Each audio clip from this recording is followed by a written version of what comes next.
हमारा next question है question number 4, जिसमें मैंने 3 अलग अलग वेरिएबल लिए हैं ए बी सी। बट जब अपन इस एक्सप्रेशंस को प्रिंट करवा रहे हैं तो यहाँ पर जो प्रिंट आउट होगा इसमें बेसिकली सिर्फ ए नाम के वेरिएबल को यूज़ किया गया है। तो यहाँ पर बी एंड सी को डिक्लेयर करने का कोई भी यूज़ नहीं है। तो जब ये क्वेश्चन हमने मोस्ट ऑफ द स्टूडेंट से पूछा तो मोस्टली लोगों का जो आंसर आया है वो है सी। बट मैं यहाँ पर आपको रन करके दिखा रहा हूँ कि इसका आंसर क्या आएगा। तो देखिए, जैसे ही आपने इसको रन किया इसका आंसर आ रहा है डी। अब क्वेश्चन रेज हो रहा है कि मोस्टली लोगों ने इसका आंसर सी क्यों दिया और इसका रियल में आंसर डी क्यों आ रहा है।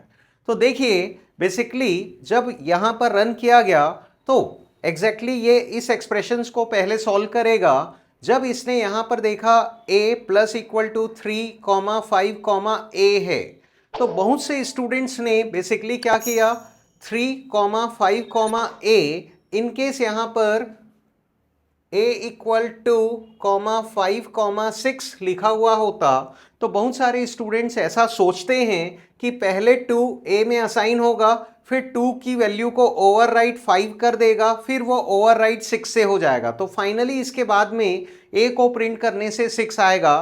बट ये कंसेप्ट गलत है। जब हम लोग यहाँ पर a इक्वल टू 2,5,6 लिखते हैं तो जो भी कॉमा के सबसे पहली वैल्यू होगी वो a में असाइन होती है। फिर उसके बाद कितना ही कॉमा करके आप नई नई वैल्यू दे के रखे रहें, उसमें किसी भी टाइप का चेंजेस नहीं आता है। तो देखिए, हमने यहाँ पर क्या किया है, जब a प्लस इक्वल टू 3 लिखे तो ये माना जाएगा कि a में सिर्फ 3 गया है और a प्लस इक्वल टू 3 का मतलब होगा a equal to a plus 3।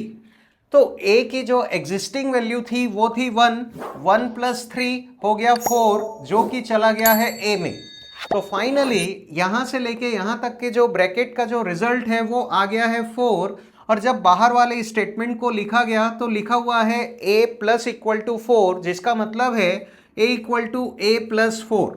जैसे ही अपन ने चेक किया तो a की जो प्रीवियस वैल्यू थी यहाँ पर वो 4 हो चुकी है।